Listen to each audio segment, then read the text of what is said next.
తెలంగాణ రాష్ట్ర గౌరవాన్ని కించపరిచే విధంగా వ్యాఖ్యలు చేసిన బీజేపీ ఎంపీ తేజస్వీ సూర్య వెంటనే తెలంగాణ ప్రజలకు క్షమాపణ చెప్పాలని డిమాండు చేస్తూ ఆసిఫాబాద్ జిల్లా కేంద్రంలో కాంగ్రెస్ నాయకులు కార్యకర్తలు అంబేద్కర్ చౌరస్తా వద్ద నిరసన తెలిపారు. ఈ సందర్భంగా వారు తేజస్వీ సూర్య దిష్టిబొమ్మను దహనం చేశారు.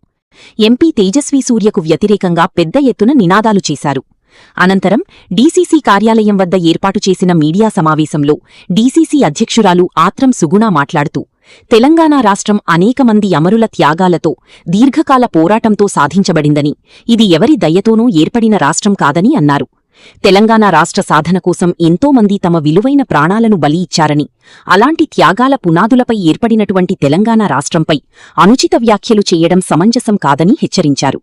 బేషరతుగా ఎంపీ తేజస్వీ సూర్య తెలంగాణ సమాజానికి క్షమాపణ చెప్పాలని, లేనిపక్షంలో తగిన మూల్యం చెల్లించుకోవాల్సి ఉంటుందని హెచ్చరించారు. తెలంగాణ తల్లిని కించపరిచినట్టు కాబట్టి వెంటనే తన ఎంపీ పదవికి రాజీనామా చేయాలి, తెలంగాణ ప్రజలకు క్షమాపణ చెప్పాలనేసి మేము కుమ్రంభీం జిల్లా పోరాట గడ్డ నుంచి మేము డిమాండ్ చేస్తున్నాం. మా కాంగ్రెస్ కుటుంబ సభ్యులమంతా కలిసి ఖబర్దార్ తేజస్విని గారు, తెలంగాణ ప్రజలంటే నీకు అంత చులకననా?